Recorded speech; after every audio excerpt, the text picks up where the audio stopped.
Hi guys, it is Aoife from Friday You Died Laughing and I am here with another weekly wrap up.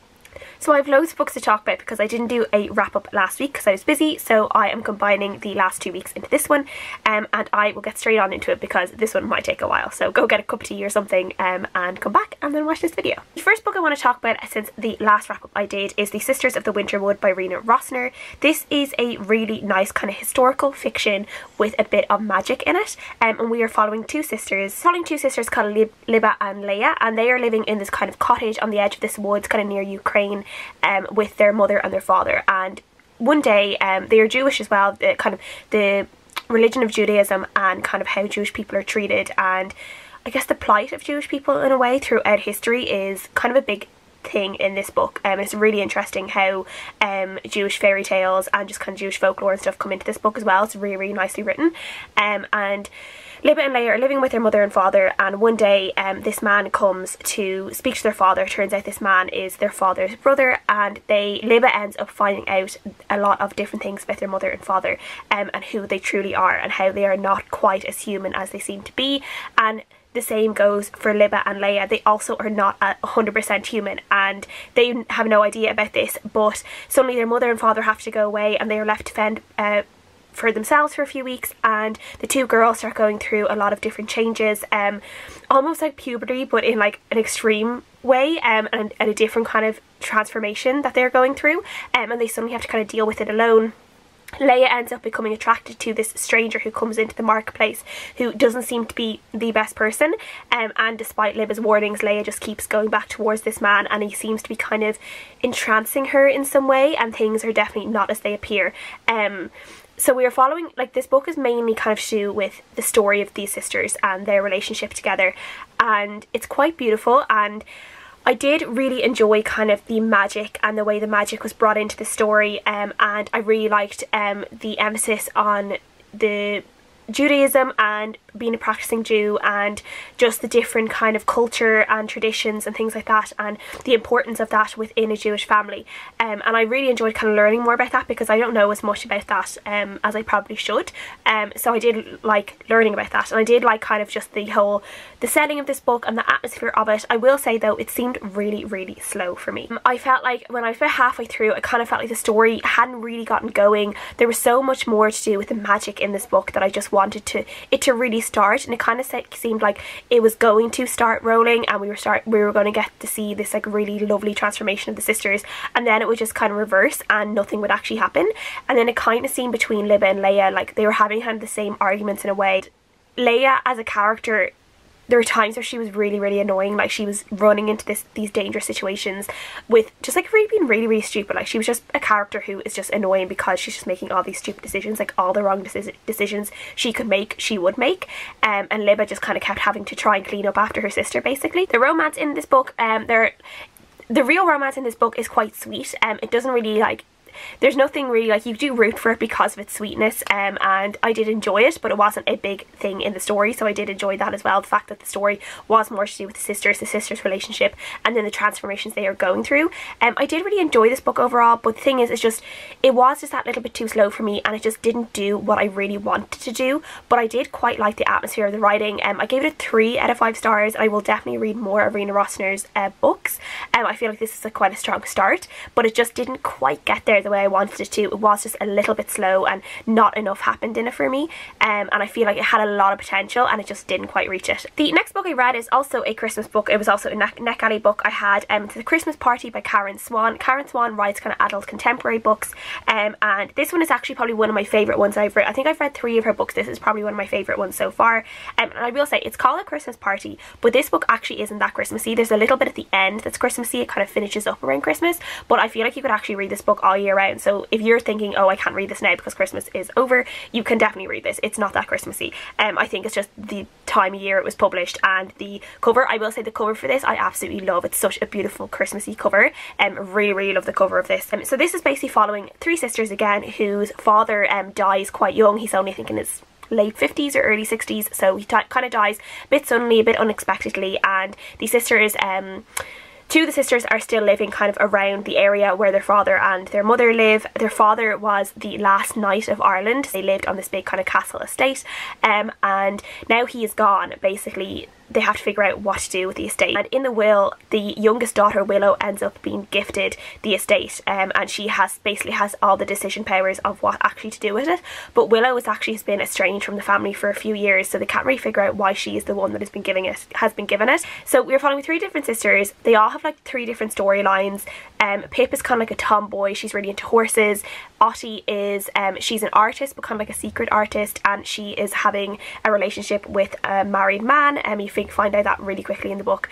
And then Willow is the youngest sister. She's a bit of like the wild child, the one that went off to Dublin and is kind of striving to go back there eventually. She doesn't want to be stuck in the family home any longer than she has to be, and she ends up meeting this prospective buyer who wants to basically rent out the house for this big lavish Christmas party for this special club that he runs or something. And basically he will eventually probably buy the house after that, and sort out all their problems. So they kind of go towards doing that, and that's like the timeline is reaching up to this party that happens at Christmas, but it kind of starts around October time. I will say this is just a really fun read. The sisters kind of are going through like loads of different issues themselves, kind of, you know, growing up in a way, breaking away from like the family mold in a way, that and like expectations they always thought that they had to succeed in, but not necessarily. I will say the whole point of, I will say like if you maybe lost a parent, this could actually be kind of hard to read at times, because even though I'm really lucky, I still have my parents with me, but there were times in this and the girls were just kind of talking about their dad. The grief in this is very raw still, it's very new and fresh, and there were times where I did get a little bit of a lump in my throat when the girls would just remember that their dad wasn't around anymore. So yeah, if you've recently lost a parent or you're going through that, just know that going into this book that it could be kind of sad for you in those situations. This book was very predictable, like extremely predictable. I knew everything that was going to happen, but I kind of love that. I kind of love that about these books. I know as soon as like one male character comes in, you can like, you know who he's going to end up, which sister he's going to end up with, you know the story, you know what's kind of going to happen, and I just like to see how we get there, how we get from like A to B. I like that little bit in between and just seeing how we get there, even if I know what's going to happen at the end. I still enjoy that, and that was definitely the case with this book. It was just a really nice read, quite fast paced, a nice like family, like kind of a different kind of family one, because they're like these 3 sisters who are very privileged, who literally grew up in a castle, and they're all, I will say, they're all quite unlikable at first. I didn't really like any of the characters, and they kind of grew on me over the course of the book, so they do start out quite unlikable, so I will say that. But I gave this a 4 out of 5 stars. I did really enjoy it, and yeah, I definitely like Karen Swan, and I will continue to read more of her books. The next book for me was a really random pick, but I was taking part in a very merry readathon, and the challenge was to read a book with snow in the title, like SNOW, and I just went really literal with that, and I read Snow Like Ashes by Sara Raasch, which is the first book in the Snow Like Ashes trilogy, which was a big kind of trilogy a few years ago on BookTube, and I haven't heard a lot of people talk about it since, but I actually really enjoyed this one. So this one is taking place in a fantasy land where there are 8 kingdoms. 4 of them are like spring, summer, autumn and winter, and 16 years ago, spring took over winter. So basically the leader, the king of spring, is like a really bad person, took over winter, took all the Winterians as slaves, and there are only a very small batch of Winterian people who are free and who are trying to basically get back their kingdom. Each kingdom has this kind of a special kind of like object that basically is able to give the leader of that kingdom magic powers. This is really hard to explain, and within the free people there is a girl called Mira who is kind of has grown up with the king, and she is kind of part of, I guess, the rebels in a way, trying to get back Winter's magic object from the spring kingdom so they can basically get Winter back. And Mira ends up going on this mission to try and get this special necklace, and loads of things happen, and eventually she is like captured by Spring, and she ends up finding out loads of things about herself, and it is just kind of this fun, cool, typical YA, I keep calling this a dystopian, it's a YA fantasy, I really enjoy the world in this. It is quite complicated, I will say, for a while, because like there's the 4 kingdoms, which are spring, summer, autumn, winter, but there are 4 other ones, and then you have to figure out how the magic works, how they get the magic, why the magic is like very male or female, and you know, depending on who the king or queen was like years ago when they first got the magic. It only responds properly to male or female, and it's kind of hard to figure out how that magic works, and it takes a while. It took me until like the end of the book to really figure it out. I'm still not 100% sure on it, but I did really enjoy how this went. Again, it's kind of predictable. There is a bit of a love triangle that's a little bit like eye-rolly, but I enjoy the character in this. Mira, she's quite, you know, badass. She's a fighter. She's a little bit very typical, like not like other girls. Like, I don't like dresses. I like to have like knives and throw my knives around the place, and it's just like that's literally like every other girl in every fantasy I've ever read. But whatever. I do like a girl who like likes to throw knives but also likes to wear dresses. Like, why can't we have that too? I don't know. But yeah, I did enjoy this one. I don't have too much to say about it because I feel like it's a good one to go into not knowing too much. But I will say, just to be prepared to be confused for a little while, because it's quite confusing to really figure out. But I gave it a 4 out of 5 stars again. Enjoy the ending. It ends on a nice enough kind of cliffhanger where you're kind of like, you know, more is going to happen in the next book. And I have it reserved for my library, so I'm going to try and read it soon. The next book I read was Twas the Night Shift Before Christmas by Adam Kay. I got this book from Kirsty's, from Kirsty Reviews, for my birthday. Really enjoyed this one. It's a very short book. If you read This Is Going to Hurt by Adam Kay, this is just like excerpts from his diary that are all around Christmas time, as a doctor, junior doctor working under the NHS, and they're just funny stories about the NHS at Christmas time, what it's like to be a doctor at Christmas time. Definitely have a lot of respect for all medical staff who are working in hospitals during Christmas time or during any busy time, which is basically all the time. So yeah, I did enjoy this one. I think I gave it a 3.5 out of 5 stars. There are some things that I find funny. Like, it's not like laugh out loud funny for me all the time. There are parts I really enjoy, but I don't like absolutely love it. But I think part of that is the fact that it's the NHS in England and not the HSE in Ireland. So like, there are bits of it I get, but again, I'm not directly affected by it the way people who are in the UK might be. Where if it was maybe an Irish doctor working under the HSE, I could feel differently. I don't know. But yeah, I really enjoyed it. It was a grand book. It was fun to read on Christmas Eve at Christmas time. The next book I read was The Wendy by Erin Michelle Skye. This is a book I originally found out from Cara at Wild Book Garden. She read it a while ago and it just sounded really interesting as a Peter Pan retelling, a different type of Peter Pan retelling, and it's on Kindle Unlimited, so I was able to get it on my Kindle for free. And this is basically kind of what it says. It is about Wendy Darling, but a different type of Wendy Darling. I think it's like the 1700s, and she basically joins this kind of special force of like the army in a way, or like the special forces in a way in England, to protect Great Britain from kind of magical beings and magic, basically. And through this she has like 2 best friends who are Michael and John. She has a dog called Nana, and then she meets the person who like is kind of the great big soldier in the special forces that she's in, is Hook. Doesn't really seem to like women that much, and says a lot of nasty things to Wendy about her being a silly woman, and she doesn't really like that. And then she meets Peter, who's kind of like this weird vampire-esque creature with wings, but he also says a lot of the same things as like our Peter Pan from Neverland, and he has his lost boys who are also kind of all vampire-like creatures with wings, and they don't really seem to be boys, but they seem to be more like young men, more so than boys, and it is just really fun as a Peter Pan retelling. I really enjoyed Wendy's kind of spunk in this. Like, she's definitely like the Wendy we know from the books. You know, she doesn't take any shit really, and she just wants to be kind of one of the boys in a way. She wants to go out and do things even though society dictates that as a woman she can't, and she's like, well, I'm going to find a way no matter what. That is exactly what she's doing in this book. I will say one thing I didn't like in this book is the fact that John and Michael are not her brothers, they're like her friends, and they both seem to be like a little bit in love with her. Wendy is one of these characters in this book that it seems like every man that like takes a second look at her is in love with her, and it's a little bit like, it's like, okay, like, but really, like, not everyone can be in love with her. Like, I'm sure she's great, but not everyone. And I just didn't really like that with John and Michael, because like obviously John and Michael are supposed to be her brothers, and yeah, it was just weird for them to be kind of like hugging her for a little bit too long, or like blushing when she touches their arm and stuff like that. Like, I didn't like that. I would prefer them to be her brothers, or like just, you know, friends, just friends who without any romantic feelings. That would have been way better.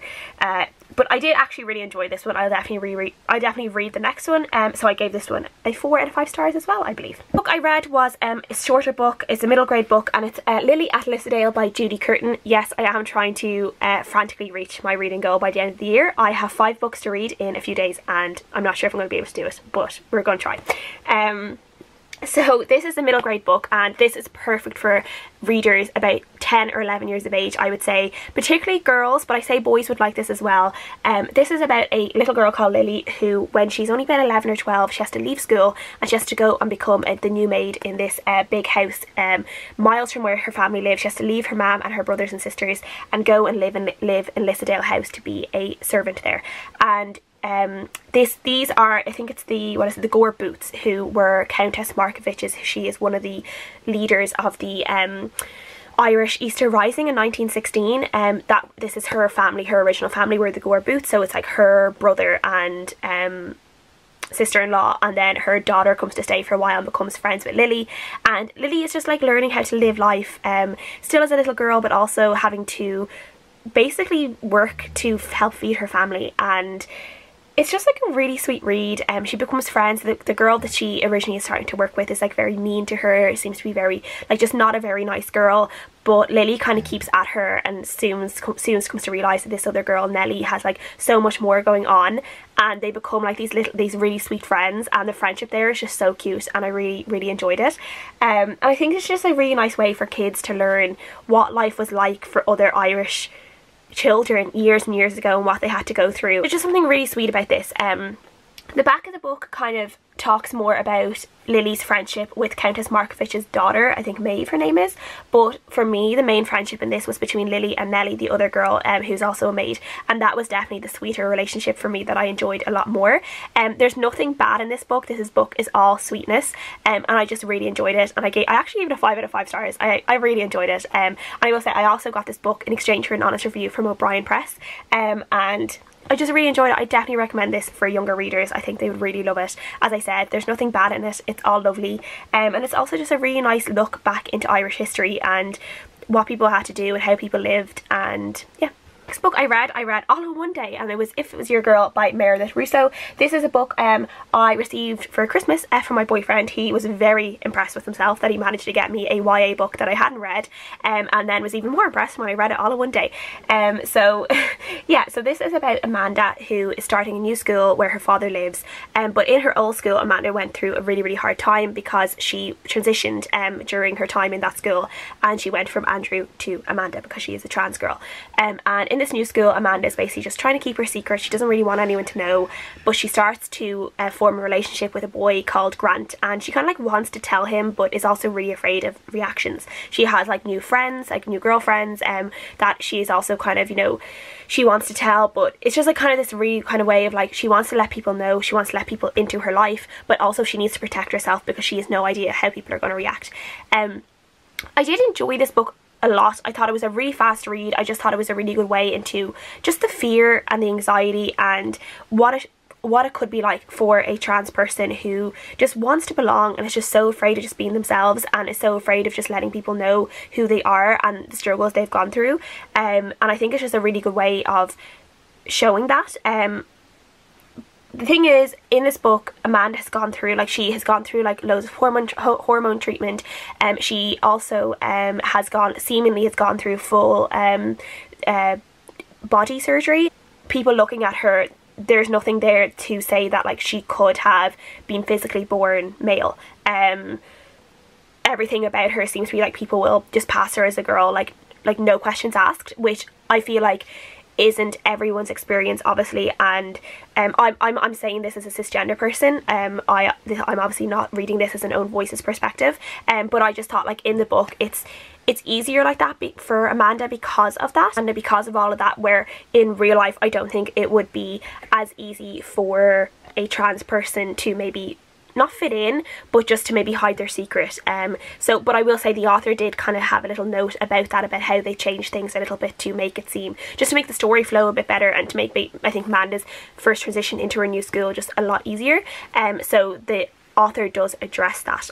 So there was that. And I will say, I think Amanda was so unfair to her dad. I felt so sorry. Is that like a case of getting older, that you suddenly start like siding with the parents rather than the kid, but like she's really unfair to her dad. Her dad obviously had a hard time when Amanda was growing up, and as saying that she was a girl, that she wasn't a boy, and the dad obviously had some of the wrong reactions originally before the parents' divorce, but has now accepted Amanda into his life and is calling her Amanda, not Andrew, and is saying daughter, not son, and seems to be like really trying as much as like a dad probably can at that time, and you know, is trying. And I just feel like Amanda just didn't give him enough credit. I feel like for parents it must be really hard. Kind of, there is a conversation with the mum at some point where yes, they are gaining a daughter, but they also lost a son, and in a way, even though they can, you know, like you can wholeheartedly accept a new, like a daughter into your life, you're still saying goodbye to something else, and it has to be very, very hard. I can't imagine what it's like for parents to have to go through that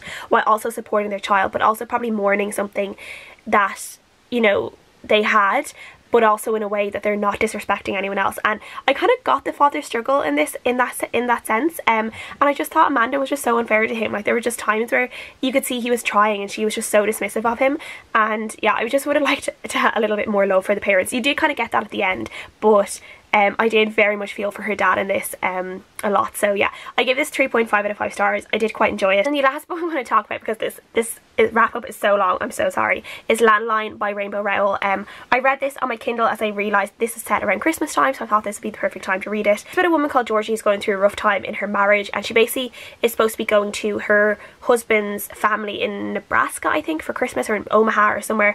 Is Omaha in Nebraska? I don't know. And the TV show that she's writing kind of seems to be getting picked up, and she has to write more, so she has to stay in LA, and her husband and her kids go to Nebraska or Omaha or wherever it is. They go without her, and she's kind of left being kind of like, oh, did I make the wrong decision? Is this going to make my marriage worse? Are we potentially splitting up? Like, what the hell is going on? And she's just kind of having a tough time. And then she goes to her parents' house, who was also in LA, her mom's house, and she talks to her husband on the old landline that she used to have, like when they were dating, when they were in college, in her old room. And she ends up talking to her husband when he was her boyfriend, like years and years ago when they were in college. I think he's on like 20 years old, or 19 or 20 or something. He's the one that she's talking to on that landline, so she's able to like talk to her past boyfriend in the future, basically. And she's kind of remembering just like how they started their lives, the good, the bad, and kind of figuring out like, does she want to stay married to him, what she needs to do in her life, and yada yada. It kind of goes from there. Basically the whole book is really just like these conversations she has, and her going back and forth about what the hell she should be doing, when the whole point, when we all know what she's going to do at the end, basically. I will say I kind of felt like she was very hard on herself in this book, because it was very much, you could very much see that her husband had made all the decisions in his life. He had made them. She hadn't forced anything on him, any decision on him. He had made all those decisions for himself, and he'd been very clear in those decisions that like he was going to move to LA with her, he was going to stay at home and raise their children. He had never really done a college course that he wanted. He had never really found his true calling in terms of a career. He had done like a college course that he realised he was the completely wrong decision. She had a job that she loved. She loved being a parent, she loved being a wife, but she also had a job that she loved and she was really good at. And so that's why it was more important for her to work rather than him. And I feel like she's very much hard on herself, thinking like that she forced all of this on him, and she didn't. And I'm not sure if she really got that. Like, I'm not sure if like he never really apologized for the way he'd been acting for a long time either. And I feel like we could have gotten a bit more from him in terms of him being apologetic, where I don't think she really needs to be as apologetic. Yes, she probably should have gone with them at Christmas time because it's Christmas time, but also she wasn't completely in the wrong either. Yeah, so I just kind of see that it's a little bit like, oh god, like everything kind of seemed to be falling on her, but it shouldn't have all fallen on her. He had a lot to blame as well for his own possibly unhappiness, or the way he projected his unhappiness. It wasn't for her to deal with that. He had to deal with that himself, not her. And we didn't see that. And I was getting really deep into that, but like, you know, that kind of way. I didn't want her to take all the blame because I don't think she deserved that. So I gave this 4 out of 5 stars though, because I did really enjoy it. And I didn't really see anything to like really like diss about it or anything. Like there wasn't anything really that I could say like negative about it other than that. I did enjoy the story, I enjoyed where it went, I enjoyed there were pugs in it, and there were also pug puppies at one point. Were they pugs or French bulldogs? I think they were pugs. So yeah, that was cute and I enjoyed that, and I do always enjoy Rainbow Rowell's books. She just writes a good story, so yeah, I enjoyed that. So that is everything I'm going to talk about today. Until next week where I'll probably talk about way more books too. So yeah, please let me know if you've read any of these books, what books you read over Christmas. If you got any nice books for Christmas, I would love to know, and I'll see you guys again next time. Bye.